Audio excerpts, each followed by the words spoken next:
Добро вечер. Вечерва нема да можеме да ги прескукнеме сите настани што ја одбележаа политичката сцена изминативе денови. Од пасоши, техничка влада, евроинтеграција, нова влада во Бугарија, нападите кон Алфа, а и случајот 27 април. Ке почнеме со ред. Пасоши, фотели и политички наед. Едни бараат рети правила, само еден пасош за пратениците. Други велат, ако важи, нека важи за сите, без исклучок. Во исто време, нов судир околу техничката влада. Дали се окинува механизам за фер избори или се отвара пат за поинаква игра. Закани, обвинувања и тешки зборови. Власта и опозицијата повторно на спротивни страни. Без знак дека некој попушта, а во позадина остануваат и старите политички јазли. Преспа, францускиот предлог и заглавените евроинтеграции. Се повеќе теми, се помалку согласност. И прашањето што останува, кој на вистина поставува правила во државата. Вечерва во студио со два спротивставени ставови Ѓулистана Марковска и Моника Зајкова. Пред да започнеме да го погледнеме прилогот. Двојното државјанство кај функционерите отвори жесток судир меѓу власта и опозицијата и е тема што ја одбележа изминатата недела. Владачката ВМРО ДПМН предложи закон со кој пратениците би имале само македонско државјанство, со образложение дека тоа ќе ја зајакне довербата во институциите. Од друга страна, СДСМ возврати со сопствен предлог, забраната да важи за сите избрани и именувани функционери, вклучително и владата, и тоа веднаш обвинувајќи дека власта се обидува да ги заштити актуелните носители на функции. Лидерот на СДСМ Венко Филипче ја оцени иницијативата како лажен патриотизам и политичка манипулација, доведувајќи ја во прашање искреноста на предложените решенија. Во меѓувреме, пратеничката од редовите на ЛДП Моника Зајкова најави поддршка за забраната со став дека таа треба да важи и за актуелните функционери, очекувајќи оние со двојно државјанство да се повлечат од функциите. Правникот и член на раководството на ЛДП Илија Чилиманов посочува дека обидите со закон да се регулира прашањето на државјанството на пратениците без притоа да се отвори уставот е свесна манипулација. ЛДП повикува на итно прекинување на, како што велат, празната реторика и лажниот патриотизам што се сервира преку селективни законски измени. Според нив, наместо дневно политички театар, тие нудат правно решение за вистинска одговорност на секој избран и назначен функционер, нотарска изјава и уставни измени. Клучниот судир останува дали законот ќе важи веднаш или ќе се применува во иднина и ќе важи само за пратениците или за сите функционери. Ова прашање ја отвори дилемата за еднаквост и селективност. Паралелно, владата најавува и укинување на техничката влада како дел од пошироки измени во изборниот модел, што повторно ги спротистави политичките позиции околу гаранциите за фер избори. СДСМ жестоко се спротиставија на укинувањето на техничката влада со што упати и закани, а ако предлог законот не се повлече, тие ќе се повлечат од работната група за изборниот законник. Опозицијската СДСМ оценува дека техничката влада мора да остане како единствен механизам за обезбедување, како што велат, барем минимално фер и демократски изборни услови, обвинувајќи ја власта за целосна партизација на институциите. Знам се против ставот на СДСМ. Тие вела дека јавноста повторно сведочи на, како што наведуваат, обид на СДСМ преку политички конструкции и заплашувања да ја дефокусира дебатата од суштинските реформи во изборниот систем и надминување на модел кој според нив одамна ја изгубил својата првична цел. Дополнителни тензии предизвикуваат и обвинувањата за односот кон медиумите, односно бруталните напади на опозицијата кон телевизија Алфа. А во сенка на сите овие дебати останови преспанскиот договор и францускиот предлог што и понатаму го дели политичкиот спектар во време кога евроинтеграциите остануваат заглавени.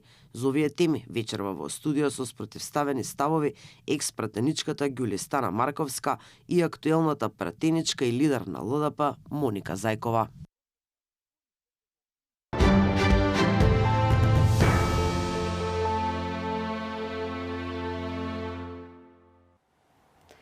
Повторно сме назад во студио, како што и најавив, така беше најавено во прилогот. Имам голема чест вечерва со мене во студио екс-пратеничката Ѓулистана Марковска. Ви благодарам што ја прифативте поканата. Благодарам на телевизија Алфа и се надевам на гледаност од вашите гледачи. Благодарам и пратеничката и председателка на ЛДП Моника Зајкова. Благодарам исто што ја прифативте поканата, што вечерва сте тука со нас. Благодарам на можноста да разговараме со човек кој што учествувал во создавањето на демократска Македонија и пратеник со искуство од собранието. Јас најпрво би започнала да кажеме денеска и тој ден е 27 април. Знаеме изминативе години што се случуваше. Знаеме како и власт и опозицијата е поделена во однос на ова прашање. Прашањето исто и за двете. Дали е политички монтиран процес, што се случи пред 9 години, или луѓето се терористи? Јас морам да кажам дека 27 април останува како едно темно петно дамка во демократските процеси на Македонија, од причина што не е вообичаено, ниту нормално во ниту една држава, вклучително и во Македонија, да ви влезат луѓе од надвор и да ја пореметуваат работата на највисокиот законодавен дом, при што да имаме и луѓе со физички повреди, тука мислам и на пратеници, и на новинари, и на еден куп вработени луѓе во собранието. Тоа не беше вообичаен ден за Македонија. Бев една од првите која што рече дека секој на едно работно место заслужува да има мир и може да има спротиставени гледишта, вклучително тука мислам за претеници од позиција и од опозиција, меѓутоа не може заради истото да биде казнуван затоа што тој оди на избори и може да биде казнет на нормално ниво на избори, не да биде казнет физички. За жал тоа се случи. Меѓутоа така како што се случи, а се случи заради тоа што се отворија вратите на собранието. Ако не се отворија вратите, тоа ќе беше меѓупартиски судир кој што го гледаме и во многу поразвиени демократии од нашите, во кој што луѓе не се неедноставно импулсивноста надвладува, па и се тепат, што сикако не го оправдувам, меѓутоа судир меѓу пратеници може да има секогаш и во секое време. Ако вратите не беа отворени, ние немаше да го имаме немилиот настан 27 април. Сега, добар дел од луѓето кои што се таму и гинат и седат се уште во тие зандани наши со според европски услови кои што се најнеповолни во Европа,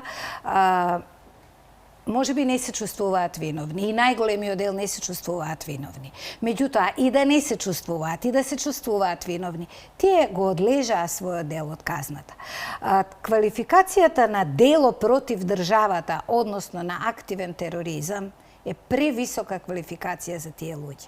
Затоа што тоа не беа луѓе кои беа влезени со бомби, со цел да го уништат собранието и да го уништат комплетно уставниот поредок на Македонија за да воспостават нова цел. Добар дел влегоа како случајни минувачи, добар дел влегоа како учесници во толпа и тоа нивно разграничување очигледно беше тешко за нашиот законодавен систем да може поинаку да го формулира освен како акт на тероризам. Јас сум убедена дека тоа не беше акт на тероризам, затоа што се знае што е терористичка акција, какви подготовки има и кој све не треба да ја припрема, дека добар дел од тие луѓе, да не кажам и сите, требаше досега да бидат пуштени, требаше да има преквалификација на делото, а впрочем ќе споменам и дека во изборната кампања на актуелната претседателка господја Гордана Силјановска-Давкова, една од изборните ветувања беше дека истите ќе бидат амнестирани и дека нашите затвори сепак нема да бидат преполни со болни,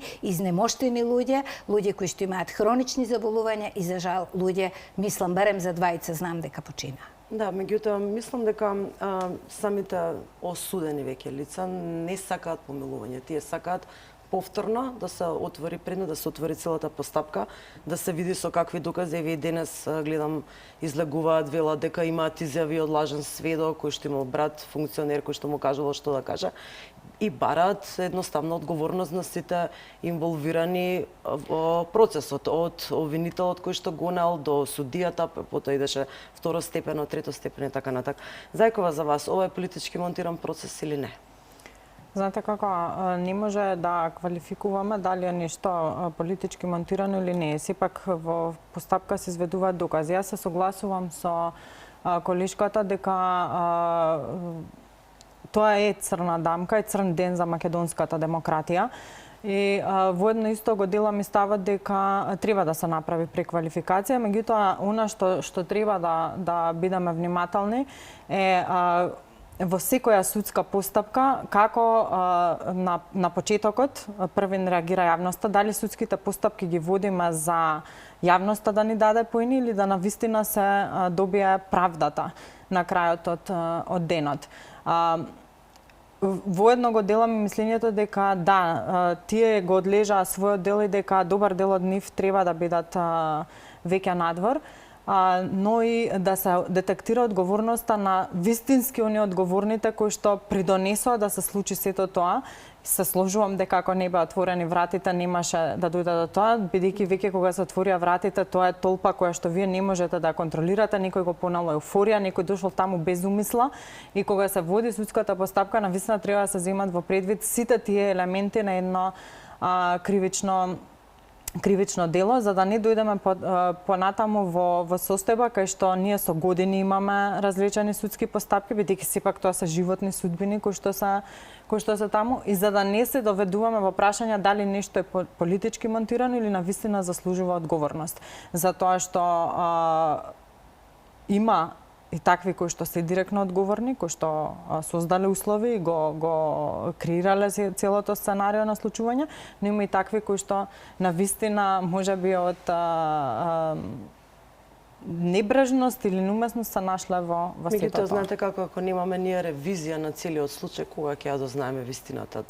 Дали на вистина има докази, дали таа квалификација? Македонија е една од земјите каде што на вистина има голем дел од постапките кои што паѓаат во Меѓународниот суд за човекови права, и тука треба стварно да се направи еден мониторинг зошто државата плаќа толку големи суми на оштети на луѓе кои што ги добиваат таму пресудите заради неефикасно судење тука дома кај нас.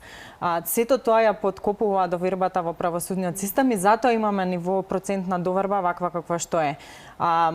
Мислам дека треба да се направи на посеопфатна ревизија како постапуваат нашите правосудни органи и што е тоа што постојано ги бутка предметите пред Европскиот суд за човекови права, кај што, пазете, тие средства не ги сплаќаат на крајот од денот само функционерите или институциите, но се плаќаат од џебот на граѓаните кои што го полнат тој буџет, и не може граѓаните постојано да плаќаат за нечива некадарност или несовесност во постапувањето. Ке ми дозволите. Ако еден судија се избира доживотно, ако тој судија апсолутно по законот за општа управна постапка го штити постапката, не и крајната пресуда, тогаш тој може да прави што сака. Токму заради тоа паѓаат пресудите. Заради тоа што тој знае каква год пресуда да донесе, тој утре ќе плаќаат буџетарите, односно ќе плаќаат граѓаните на Македонија. Меѓутоа, ако во нашиот закон за судовите се донесе таков член во кој што доколку на еден и судија може еднаш да ви биде омашка, втор пат и трет пат не може да ви биде, што значи дека треба лично тие што ги носат одлуките да бидат казнети. Не само, пазете, со тоа што нема да бидат носители на јавна функција или судија. Треба да си го платат од својот джеб прекршокот или делото за кое што утре државата треба да го надокнади.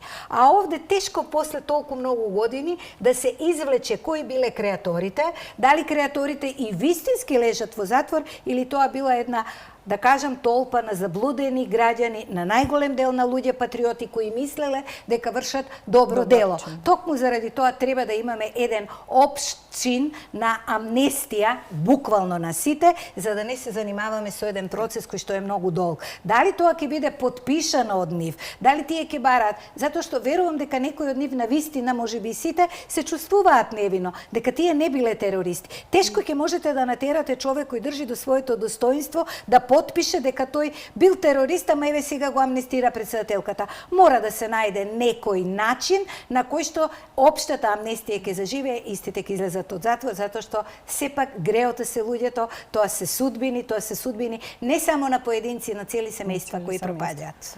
Но тука повторно доаѓа пресумпцијата на невиност, каде што ние однапред веќе ги правиме виновни без тие при тоа да имаат можност да се изјаснат. Јас прочам и кога промовира во собранието за незастареност на делата, кажав на тоа дека се случува да застарат дела без ние да знаеме дали некој на вистина бил обвинет, а веќе во јавноста било се квалификувал како обвинет. И е виновен. Така.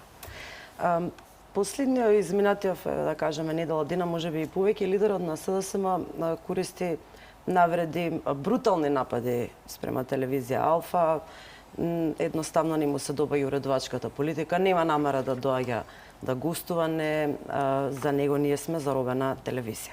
Секако гостинки во моето студио морам да ве прашам дали вие се чувствувате слободни да кажете тоа што мислите без разлика нели на моите прашања или се чувствувате заробено. Како ја коментирате овие напади? Сепак станува збор, се декларираше дека една од најголемите опозицијски партии последен период, и не знам дали е така, меѓутоа сепак лидер на СДСМ не е партија од вчера, СДСМ е партија со децени. Едно време нели се велеа дека директно учествувале во кроењето на оваа држава.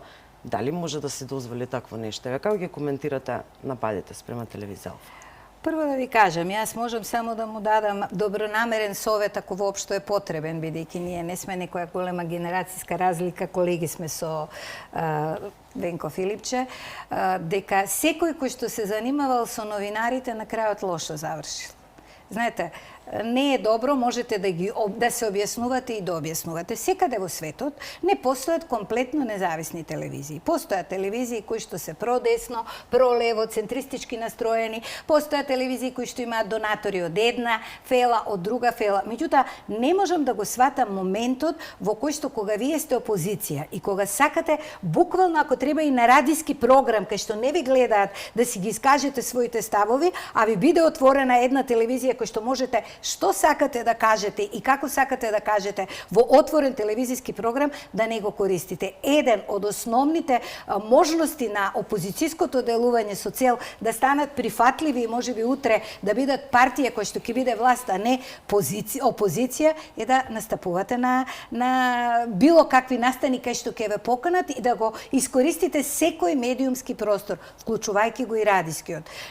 Не ми се допаѓа еден вокабулар кој што очигледно кој прв почна ќе биде работата на политичари кои што се на врвот на државата, затоа што тоа проектира една лоша состојба во целата држава, една сепарација, партизација која што одамна знаеме, која што беше присутна во раните 90-ти години. Сепак ние сме држава која што веќе 35 години е независна. Не може вашата политичка ориентација да мене да ми пречи да седам или да не седам со на маса. Културни луѓе образувани во партијата, луѓе кои што ги поминале сите стадиуми во една партија, знаат дека јас можам да разговарам со опозиционер или позиционер, без оглед на која страна се наоѓам, само со сила на аргументи. Можеби и нема да го разубедам. Секој ќе остане на своја страна и на своите убедувања. Меѓутоа, ние мораме да имаме едно повисоко цивилизацијско ниво, на лош вокабулар политички не води никаде, води кон, да не кажам лош збор ки употреба не сакам, не е тој во мојот речник, на луѓе кои што ќе водат условно речено пазарџиска политика, дали знаете шубаво му рече. Мислам дека тие времења се далеку зад нас, дека дури во 90-та година се внимаваше кој што ќе му каже, имаше поголемо ниво на почитување на човекот, не на неговите ставови. И вие кога ga напаѓате некого, ги напаѓате неговите ставови, не напаѓате човек, не напаѓате партија, не напаѓате фамилија, семејство. Вие ги напаѓате неговите тогашни ставови кои можат и да се променат. Сите ние сме луѓе кои што примаме влијание од страна и ако тој човек е доволно убедителен, се разбира, ќе му ги смените. Меѓутоа, ако упорно одите на напад, никој во Македонија, да не зборувам пошироко, не добил ниту една политичка битка со погрдни зборови. Добил само со програма. Ова е моја лична перцепција, меѓутоа ќе ја кажам. Вчера имаше дебата организирано Институт за европски политики во собрание, имав прилика таму да слушнам. Филипче вели дека 80% од граѓаните верува во тие анкети, дека не сакаат бугарите да влезат, не сакаат граѓаните уставни измени по цена да влеземе во европското семејство и сето тоа верува во тие анкети бидејќи медиумите по доската Будимпешта, Белград, Скопје, односно алудира на телевизија Алфа, ги со својата уредувачка политика, риторика, ги убедиле граѓаните дека уставни измени бугари во уставот е нешто лошо за нас и за Македонија. Сега од тука, според тоа што тој го вели, тој навистина мисли дека Алфа е навистина моќна телевизија. Ако ние можеме 80% од граѓаните да ги убедиме што е добро или лошо за оваа земја, тогаш претпоставувам дека не смета за моќен медиум. Тоа е комплимент за вас ако земеме, бидејќи 80% е сепак многу големо влијание. Искрено речено не верувам дека имате такво влијание ако правите сондажи. Меѓутоа, друг момент за мене е поважен. 80% од населението не сакаат под овие услови. Пазите, под овие услови. Не зборуваме не сакаат Европска унија, бидејќи веќе тој речник го надминавме. Едните кои се за промена на уставот се луѓето патриоти, не се за промена, се патриоти, другите се предавници. Секогаш ѓаволот лежи во ситниците и во сивите и кафеавите нијанси, би рекла, не во црно-белата слика која што се создава. Инаку, не е убаво да ја подцените интелигенцијата на сопствениот народ. Од тие 80% е навистина висока бројка и меѓу тие луѓе секако не лежат луѓе без образование и не се условно речено простите луѓе, иако нека си ги поживее Господ во Македонија и прости, и глупави, и образовани, и необразовани. Тоа е нашиот народ и тоа сме ние. Зајкаво пред година дена бевте за одложени уставни измени со гаранци. Каков е вашиот став сега, што би требало оваа влада да направи? Па така, апсолутно.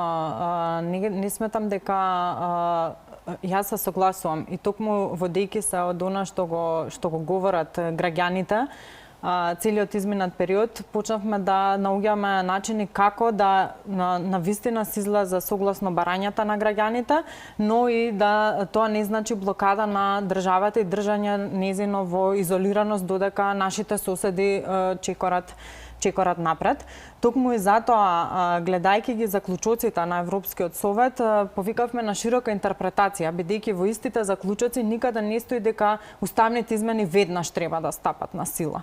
Од тука го влечаме и она аналогија дека можеме да ги направиме, но со одложено дејство откако ќе биде ратификуван пристапниот протокол, вклучително и од страна на Бугарија. Односите во Унијата се менуваат. Ние гледаме дека после промената на администрацијата во САД и самата Европска унија повикува на самозаштитни клаузули во незините договори со незините партнери. Јас неодамна во Брисел и за тоа говорев дека како што важи за Европската унија, така истите европски практики треба да важат и за земјите кои што се кандидатки членки, односно за Македонија, и да го направиме процесот реверзибилен, односно да ставиме дека ако повторно добиеме ние блокада која што не соодветствува на она што е предвидено во Копенхашките критериуми, веднаш процесот односно уставните измени да престанат да важат. Затоа што тоа се нови практики во Европската унија и ние не може само да седиме и ништо да не правиме. Мора со нивните практики да бараме да се применат дома и кај нас. Впрочем, многу пати говорам и за самозаштитни клаузули, типот са, ние ако дома се плашиме од разбојништво, не бараме друг да ни гарантира дека дома нема да ни биде убиен станот, ставаме дополнителни брави, камери, слично, дека ние во нашите закони треба да интервенираме, да си направиме наши заштитни клаузули. Ние имаме декларација за црвените линии, можеби треба да се донесе закон за преговарање во кој што точно ќе биде наведено до каде може било кој утре во било кој процес да преговара. Исто во законот за учебниците, што не може да биде глорификација на кои ликови во учебници. Значи тие само заштитни клаузули да ги креираме дома. Ние имаме цело министерство кое што се однесува на европски прашања. Тие треба да бидат главните кои што ќе го водат процесот и ќе ги даваат овие решенија, алатки, бидејќи мора да сме проактивни.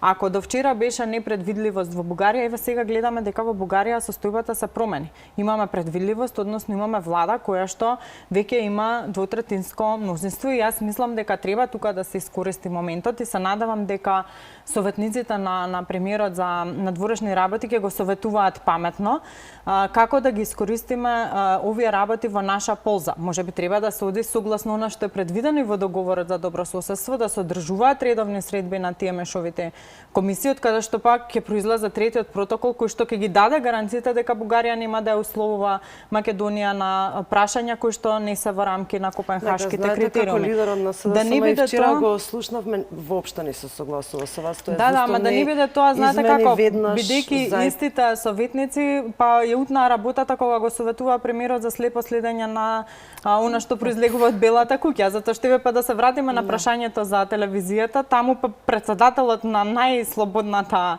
земја изрекува гадости кон новинари. Па каков пример дава, ние слепо се врзуваме за нивните ставови. Значи ние не треба слепо да се врзуваме за ничив став. Треба да си ги гледаме работите дома, како ние проактивно да покажеме. И веќе еднаш мене навистина веќе ми пречи тоа, овој се согласува, овој не се согласува. Или ќе се однесуваме зрело демократски, ќе покажеме сите дека ни е важно државата да влезе во Европската унија и ќе седнеме на маса да разговараме, ама луѓе збориме исти јазик, се разбираме, дајте да се разбереме на која основа ќе го водиме понатаму процесот, затоа што не може да славиме дека Црна Гора веќе отпочнува, ние да останеме на страна и денеска одговорот ни го даде Вајц. Да не кара дека имаме нула напредок во реформската агенда, дека не знаеме што сакаме, дека можеби ќе ги изгубиме средствата. Немаме ние луксуз во ваква криза. Потребен на национален консензус и вчера пратеничка Тели Панова повика на дебатата на која што и јас присуствував, повика дека за ова прашање потребно опозицијата да застане до власта и еднаш за секогаш да ставиме нели на картија која ни е нас националната стратегија за ова прашање. Да не се менува стратегијата во однос на тоа кој формирал влада. Вашиот коалиционен партнер Венко Филипче вели уставни измени веднаш. Очигледно мислам не се на таа тема немате веднаш со одложено дејство, значи дека вие ќе ги направите, но ќе ставите клаузула кога дека ќе стапат во сила по ратификација на протоколот. И национален консензус не значи дека треба национален консензус да се сложиме сите за работите, а не една страна да ги турка, другата да не ги прифаќа. Само кажувам како да бидеме проактивни во процесот и како да лобираме. ЛДП се стави на располагање на владата, бидејќи ЛДП е членка на меѓународните либерали кои што се сила во Европскиот парламент, да лобира за сето ова и веќе сме се консултирале и беа тука и од Скопје дадо изјава дека се волни да ги поддржат овие позиции на Македонија. Македонската влада 2 години чекаше стабилна влада во Бугарија, ве имаме. Знаете што, и тоа беше погрешна политика, затоа што ако таа влада е избрана во Бугарија, дали ние можеме условно да кажеме беше стабилна владата на Заев која што го смени името, никој не знае. Во секој момент можеше да биде срушена. Зашто? Затоа што имаше референдум кој што го прогласи за необврзувачки. Сега нема во нашиот закон дали е обврзувачки или не, дали е консултативен, дали е обврзувачки, рече врз основа на нашите проекции граѓаните гласа и најголемата штета е што ние немаме референдумот и зад референдумот секогаш се кријат барањата на граѓаните и вие имате најдобар штит во било каква преговарачка позиција. Се согласувам дека треба да имаме проактивна улога, па макар и оделе таму и разговарали и не се донеле ништо. Затоа што кога ве гледаат партнерите од страна, зборувам за Европската унија, иако и таа се менува, и таму има луѓе кои што се 4 години, па тие што ве тапшале порано, ќе дојде некој друг ќе каже пупусе ова не важи. Тоа не е поранешната американска администрација која е цврсто циментирана. Можеби тоа е спорот меѓу Европа и меѓу Америка, затоа што господинот Трамп во моментот, можеби утре некој иден председател, сака да разговара со обединети европски држави, не сака да разговара со Меркел посебно со Мерц, посебно со Макрон и со сите други лидери, затоа што секој си го штити сопствениот интерес и едноставно немаме обединета европска политика. Меѓутоа, зборот ми беше дека ние мора да имаме преговарачки тим кој што ќе биде следните 8-10 години. Не можеме паралелно со промената на владата да ги менуваме луѓето кои што по правило се бирократи, ги знаат механизмите, луѓе кои што треба да работат на лобистика, се согласувам, мора да имаат лоби групи. Либералите се навистина добар пример, иако се мала партија, успешно познаваат добар дел на лобисти, луѓе како и на кој начинот и на крајот на криштата секогаш луѓето ги решаваат проблемите. Не може некој да ме убеди дека една Украина, па ако сакат и Црна Гора многу помало од нас, па ако сакат и Албанија, дека е многу поспремна од нас, која што 70 до 80% од нашето законодавство веќе е завршено. Ние имаме од скринингот до каде сме. Ние точно точно знаеме која институција што понатаму треба. Ние треба да видиме и во однос на таа реформска агенда дали можеме нешто да усогласиме веднаш или нешто ќе треба да има одложено, бидејќи во животна средина треба многу средства за некои работи, значи ќе треба ги прилагодиме временските рокови. Токму ова треба да се работи, бидејќи ние точно знаеме каде ни се слабостите, но не ги користиме. Ако ние седиме од тука и само чекаме, никогаш нема да дојде. Ние мора да покажеме на вистина проактивна улога, особено во европските интеграции, бидејќи ве спомна Јулистана и Украина. Украина, не знам дали ги следите, тие бараат да им каже Европската унија што треба да направат во наредните 2 години, прават симулација на преговарачки процес за час поскоро, за час поскоро да бидат таму. Што ние правиме? Тоа е прашањето. И не е веќе ова прашање дали ќе биде позициите на власта 100% исполнети или позициите на опозицијата. Граѓаните губат секојдневно. Ние губиме средства кои што се неповратни средства. Секогаш ја спомнувам Романија. Гледате како ќе можеме ли ние да направиме нешто? Дали ќе можеме да направиме без да ги направиме уставните измени? Не, преговарачката рамка никогаш нема да се смени. Румен Радев е на некој начин архитект на бугарското вето, сега има влада во ЕВЕ. Стабилна терминот го употреби бидејќи таму колку пати 7 пати повеќе. 7, ова е 8 веќе влада. 8 пат како има избори. Во тој контекст стабилно. Еве конечно има влада. Човекот ќе формира влада. Ги знаеме неговиот став за Македонија, македонското прашање и така натака. Сега што може да очекуваме? Видете, Радев не постапуваше во почетокот со правата дека во Македонија се правата на бугарите не се доволно почитувани. Туку одеше дека јазикот не е соодветен. Откако доби добра логистичка поддршка, рече да не е нашата теорија еден јазик во еден народ во две држави, туку ги бараме правата на бугарите. Тука имаше драстична промена. Ние тој момент не го искористивме како дипломатија и како држава. Затоа што не можете вие за истиот проблем да имате две кардинални барања. Тој е многу искусен политичар, знае како да лавира, тукму заради тука ја гледам нашата проактивна улога.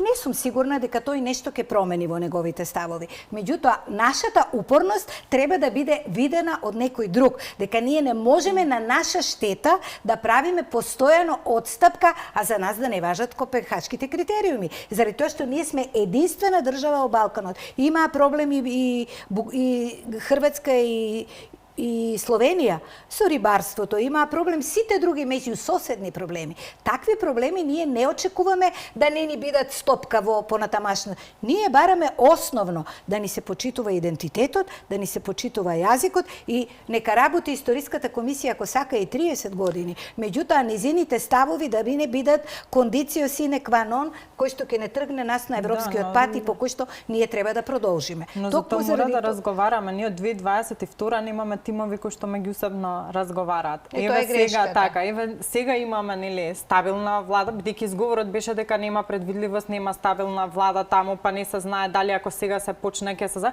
Еве сега има, јас очекувам да направиме пробив, бидејќи еве можности на крајот од денот и овој премиер да биде херојот кој што на вистина ќе мрдне Македонија од закочениот пат и ќе внесе во Европската унија и за тоа има поддршка отворена и од ЛДП. Јас тоа во многу наврати сум го кажала, ако реши да тера тој пат и да водиме проактивна интеграција. Меѓутоа, дали гледате дека еден извештај ист? Европскиот парламент исто така ги менува своите гледишта. Ветерот во грб на оваа држава ќе беше еден обичен извештај усвоен на Европскиот парламент. Добро координирана бугарската влада и нејзини помошници успеа дури и тој за мене необврзувачки документи секој што го носи Европскиот парламент. Тоа е повеќе од декларативен карактер во кој што вие укажувате на желбата на мнозинството пратеници. Па таму какви сопки имаше само заради тоа што беше употребен терминот македонски јазик и македонци. Тоа значи дека бугарската надворешна политика прилично добро си работи својата работа. И тука имаме малце можеби и ние внатре вина за тоа што ние не ги користиме, првен напоменавме сите ресурси на располагање. прашање. Значи, јас во 5 до 12 како председател на либералите од Југоисточна Европа добивам информации дека нешто се случува, при тоа нели репортерот во Сенка доаѓа од нашата европска група и вие треба имате еден сат да видите што се случува и да ги најдете луѓето, па да им објасните и вашата страна на приказната. Бугарија е во тој дел многу добро координирана. И ние некако, по мене, дипломатијата можеби треба да го смениме начинот на кој водиме, да не излегуваме веднаш во јавност, туку нели тивка вода брег рони. Можеби тоа ќе поминеше многу потивко ако и ние од тука не почнавме да ги јавно подигнуваме тензиите. Нека помине, па ние ќе се пофалиме нормално со се што имаме да кажеме. Тука е тој недостаток на координација кој што го говорам и ЛДП многу пати предлагаше, бидејќи партиите кои што членуваат во меѓународните семејства имаат меѓународни секретари и лица задолжени за нека има едно координативно тело на тие, не мора да е на именуваните функционери, на внатре меѓународните секретари кои што комуницираат со групите во Европски парламент и да имаме една обединета позиција, бидејќи на крајот од денот ако ние сите одиме со раштимани позиции во нашите европски партии, на нив не им е гајле, бидејќи викаат договората таму што сакате, дојте, кажете. Да, меѓутоа тоа ми беше изборот дека не секогаш формалните делегации ги решаваат работите. Неформалните состаноци, личните познатства, личните брифирања што може да настанат во Европа, а ние имаме поприлично луѓе раштркани по Европа, луѓе од тука кои што имаат.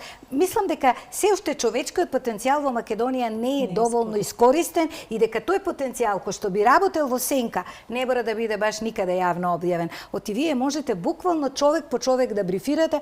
За нив тоа ништо не значи дали нас ке не нарачат северно македонци или македонци. Тоа е за него извештај кој што тој го чита, мнозинството се за тоа и јас сум за. А ако седнете, му ја објасните позицијата, тоа бара време, можеби бара и средства веројатно, меѓутоа тоа е дипломатија. Не е дипломатија тоа што некого ќе го именувате и тој ќе седне вака. Во разговорите кои што веќе треба да бидат на дипломатско ниво највисоко усогласени, веќе се знае. Тоа е формален документ кој што треба да се донесе. Секогаш тивката дипломатија, неименуваната дипломатија веќе ги припрема документите и вие треба само да излезете и да ја соопштите. Да се вратиме малку дома, темата двојно државјанство.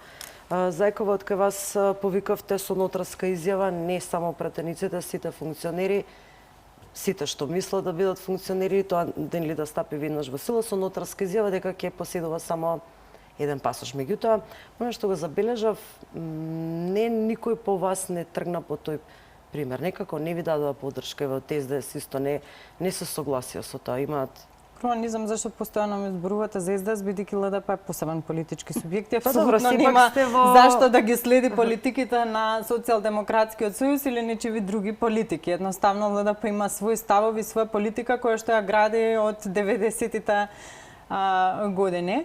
Мене ми е, се изнаслушавме се што овие денови, и мене ми е жал што вака силно не се брануваме кога имаме да разговараме за стандардот на граѓаните и ЛДП предложи укинување на банкарските провизии, па таа тема не ја разбранува толку јавноста колку ова популистичка тема за двојното државјанство. Ние имаме војна која што не прекинува, проекции, а сега се вратив од Вашингтон, кои што загрижуваат и предвидуваат навистина тешка економска криза и година. Ние не водиме сметка за стандардот на граѓаните, но сите се налепија некако за ова со двојните државјанства. Ова не е тема на либералите, тема на либералите е правна држава и силна економија, но јас сакав со личен пример да кажам дека да, еве, немам што да кријам, ниту сум поседувала, ниту поседувам, еве следете го мојот пример и дајте со една изјава да ги завршиме работите. Јас ќе се борам, односно ЛДП ќе се бори до крај да го демаскира популизмот кој што се води од страна на одредени политички субјекти, затоа што сметам дека и ова беше еден популистички чин.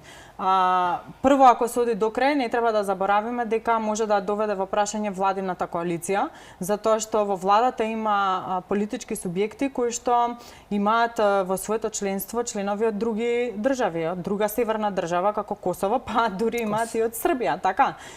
Така што не сум убедена до крај дека се искрени во намерите. И затоа реков Ева се изјава затоа што нели викаат ајде кажете ги надвор од говорницата да не се популистички чин од тој изјавата знаете дека не подлежи ноторска изјава на кривична одговорност, какво значење има? Значи мојата изјава е дадена надвор од собраниска говорница каде што не штити собранискиот имунитет.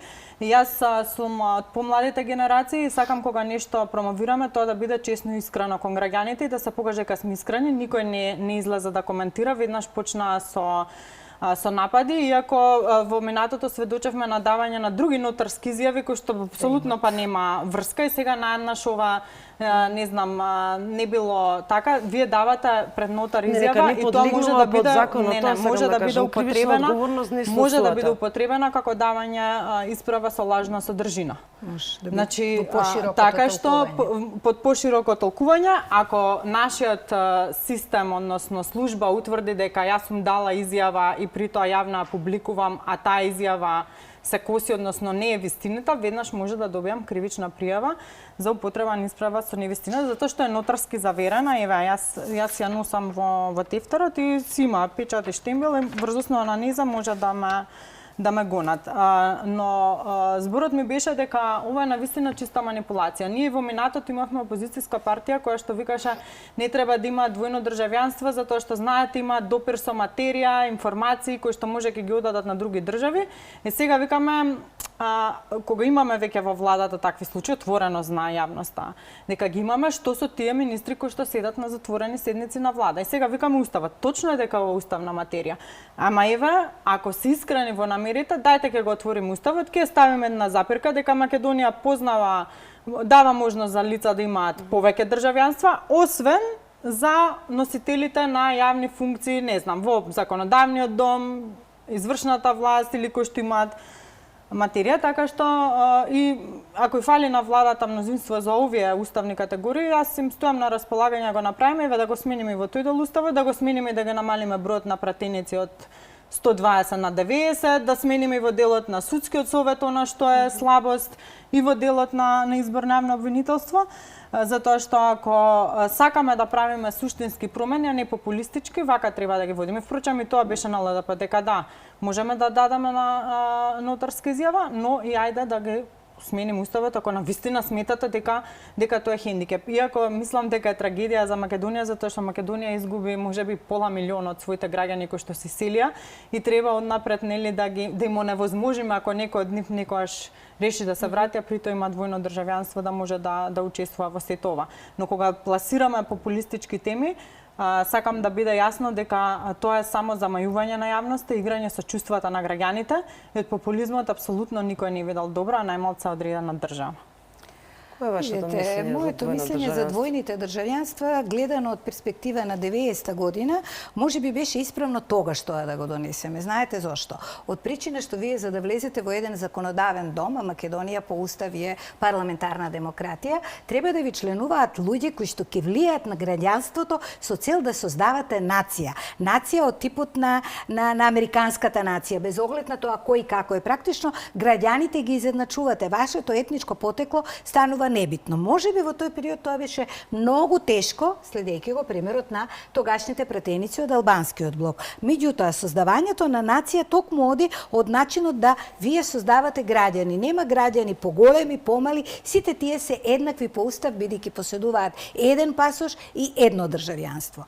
Во новите услови, земањето на двојно државјанство најчесто се поврзува со поповолни бенефити во однос на економската сфера, односно со конвенции е ограничено двојното оданечување и го земате пасошот, ако веќе поседувате достаточно имот, го земате пасошот на државата која што ќе ви овозможи помалку плаќање на даноци. И така се чувствувате. Кај нас таа работа, како и се друго, е поприлично извртена, бидејќи луѓето кои што зема, најчесто зборуваме за пасоши во делот на населението. Вчера слушнав јас од форумот дека тој број поранешниот министер направи успешна дека 265.000, дека моментално се во обработка 56.000, пазете, тоа е една огромна бројка на луѓе. И воопшто тука не е проблем на луѓето што земале пасоши. Тие знаеме дека го земале од економски услови, бидејќи на исто работно место дете кое што е од Македонија и некој кој што има бугарски пасош има 2 пати повисока плата. Значи причините се економски. Проблемот е тука на Европа, затоа што изби скандалот со Каракачанов, точно Европската унија знаеше дека пасошите се плаќаат во тоа време со 5.000 евра, денеска не знам, тоа беше веќе не бугарски проблем, тоа беше проблем на бугарското ВМРО, односно на Бојко Борисов и на Каракачанов, кој што беше составен дел на таа влада, ако не беше и подпредседател. И одеднаш тој проблем се забошоти. Наместо Европската унија да се занимава кој тоа во невзино име продава европски пасош. Ние не зборуваме за Бугарија. Туку зборуваме за европски пасош кој што ви ги отвара вратите на сите држави. Тоа се забошоти и на крајот повторно се сведе проблемот на билатерален. Билатерален од кој аспект? Што вие не посакувате бугарско државјанство затоа што вие условно се чувствувате бугарин, туку затоа што вашите предци се чувствувале бугари. Па од кај знам ја како се чувствувале моите предци и што биле моите предци? Тоа е толку сугестивна, толку невалидно правна квалификација во која што вие велите моите предци биле бугари. Меѓутоа, тоа користи токму како да ја читам Цола Драгојчева и незините мемуари од тоа време, која што имаше една толку антимакедонска пропаганда во која што буквално 50 години нашите први соседи беа учени нас да не сакаат, условно речено, затоа што сме изгубените овци во друга држава, а ние да ги мразиме затоа што го порекнуваат нашиот комплетен идентитет на македонци и македонска нација кои што живеат во Македонија. Има тука дел на популизам, се согласувам, меѓутоа има и еден друг дел да ако вие сте носител на највисока функција, сепак треба да ја делите судбината на македонскиот народ, а не да утре ве снема и отидете во државата во која што ќе ви понуди подобри услови. Значи, за избраните функционери, не само за пратениците. Пратениците носат политики, носат закони, меѓутоа имате извршна власт, имате судска власт, која што е уште поважно во чие име ги носи пресудите, во името на граѓаните на Македонија, во името на Македонија. Што значи дека тоа треба да биде многу пошироко. За важноста, не знам дали е од многу... Не зборуваме само за бугарските пасоши, зборуваме и за двојно државјанство, бидејќи вие имавме и кандидат за председател кој што после тоа благодарение на кој што беше многу разумен човек, апсолутно имав симпатии, заборев како се викаше. Меѓутоа тој отиде понатаму на Косово заради тоа што имали косовско државјанство веројатно. Ќе направиме еден тежок потрес со кој што ќе се занимаваат граѓаните без потреба, а ќе испуштиме сериозни теми од типот како и на кој начин ќе се справиме со нашата економска криза, која што е криза од глобален интерес и во која што е непредвидливо кога и како ќе заврши пред се војната на Соединетите Американски држави во Иран, војната од Израел, што ќе се случува понатаму, тоа е се мисловна именка. Токму тоа го алармирав дека ние измислуваме теми кои што во моментот не се актуелни теми, но не треба да забравиме дека навистина ги допираат чувствата на граѓаните и тоа го прават луѓе се со цел да се уживаат комотно во привилегиите на функцијата. Кога веќе отвараме теми, треба да бидеме свесни до каде ќе одиме со темите, затоа што мене чисто само нешто да се нафрли популистички, да се направи дефокус од она што сериозно ни следи, а тоа ќе биде загрозен стандардот на граѓаните, ги гледаме цените како енормно растат, тоа е тоа што навистина ме прави лута и што утре верувате ќе создаде гнев и кај граѓаните. Бидејќи кога вие ќе се соочите со тоа да не можете во маркет да купите основни намирници со платата која што ја добивате, нема повеќе да биде прашањето само за државјанството и како сето тоа ќе се спроведе. Ако отварате одредена тема, отворете до крај и ако сте искрени намерите, завршете нека оди до крај.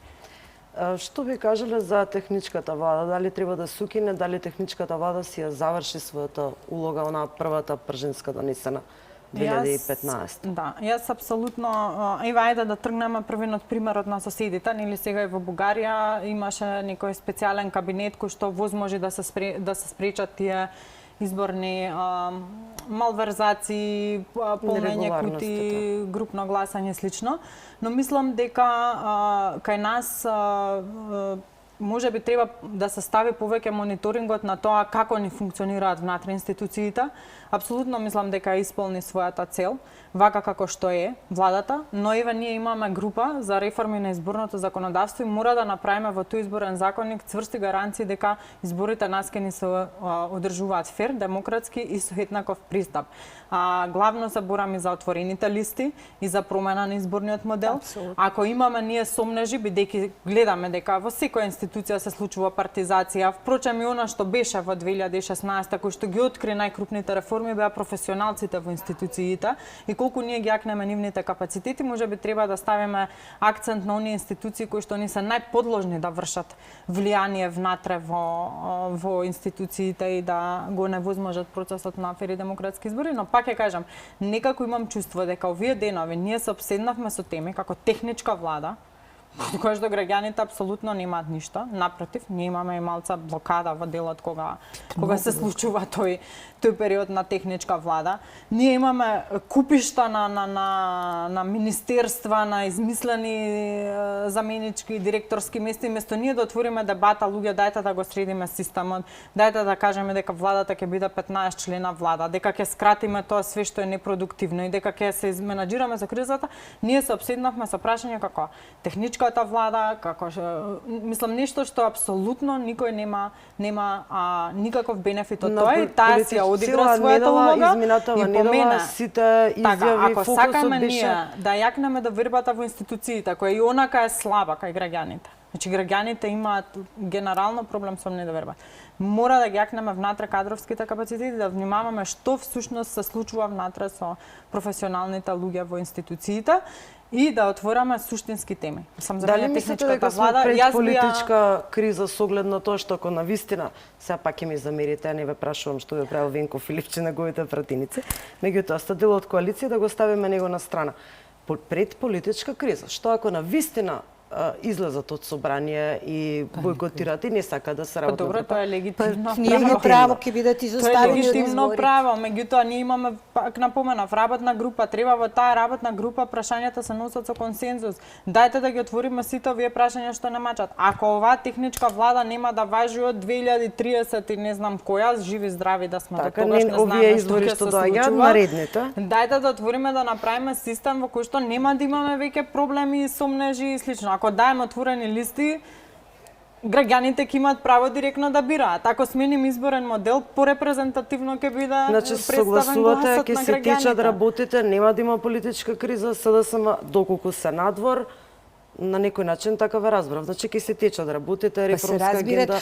Па никој не го оспори легитимитетот на оваа влада. Точно, никој не го оспори легитимитетот. Изборите беа овие последниве избрани и од страна на сите институции, вклучително и од опозицијата, дека беа фер и демократски, дека полицијата беше на висина на задачите, дека беше далеко од изборните места, дека делот на семејното гласање е значително намален, што значи дека ние немаме причина да се секираме априори и адвансно дека сега ќе бидат сменети изборите. Зошто би биле сменети? Тоа е една, како да ви кажам, владата за мене, посебно техничката, е како рогови во вреќа.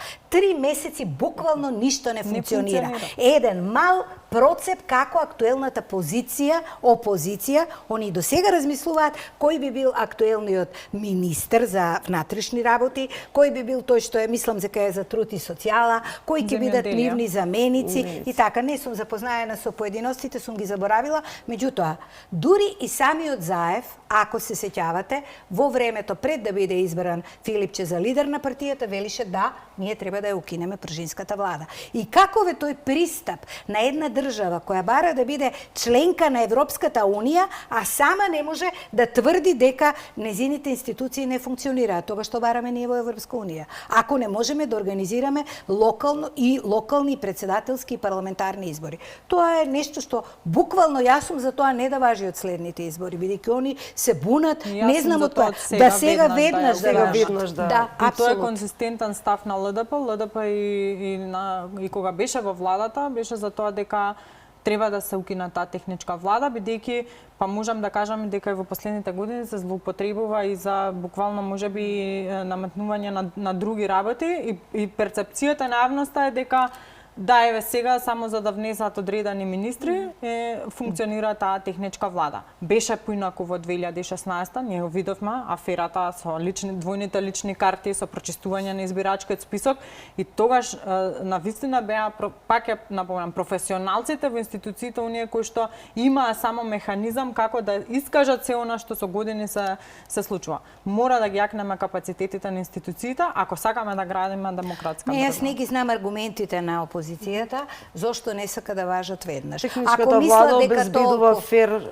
демократски услови и за избори. Тоа е. Ама не може да обезбеди, зашто они не се бунеа на овие избори, дека се не фер и не демократски дека дојде нова влада. Први честитаа, тоа беше еден демократски чин, уште веднаш излегоа, ги поздравија новоизбраните градоначалници, претходно све беше регуларно и сега не гледам која е нивната условно речено. Па добро, стравувањата бидејќи во меѓувреме имаше одредени измени во делот на законот за внатрешни работи, во делот на законот за полиција, дека нели може има поголем простор министерот да распределува внатре по-лоша мерка од сексите дали има за граѓаните, па гледате дека граѓаните ја прифатија максимално. И веројатно од тој аспект, меѓутоа пак ја напоменам, ако веќе имаме изборно законодавство, дајте да збориме за зашто да не збориме за електронско гласање како што гласаат еден куп земји во Европа. Тоа се теми што треба да ги отвараме за да оди напредок државата. Ние се заглавуваме во тотално небитни теми за граѓаните. Ова е комплетно небитна тема и јас мислам дека најголемиот дел во опозицијата ќе го поминат времето кој од нивните редови ќе стават на кое место. Мислам и тоа на нерегуларни избори, затоа што тој човек не е избран, не добил мандат од народот, туку е технички министер. Меѓутоа технички министер кој што ќе смени половина началници во Македонија и мислам дека некои луѓе живеат за моментот кога ќе добијат некоја раководна функција. Да, во ред е, меѓутоа нека си одат на избори, нека ги освојат изборите секоја чест. Да, револти внатре. Па се револти да бидете опозиција, ама ако немате Не, говорам во институциите, после кога ќе дојде знаете се создава тој реваншизам, промени, мислам дајте оставите ги институциите нека дишат. Полошо не може да биде. Затоа што еден ќе биде заменет со некој друг и тој ќе почне да казнува за сметка на се она што претходно било, можеби казнувал и претходникот, ама сепак он има мандат, да не заборавиме дека некој некого гласал и тоа на тајно гласање. Ако вас ви изберат, со среќа. Времето ни истече, јас ви благодарам на вистина плодна дискусија. Почитувани, се гледаме наредниот понеделник во ист термин со нова тема и нови гости. До тогаш останете со програмата на Алфа.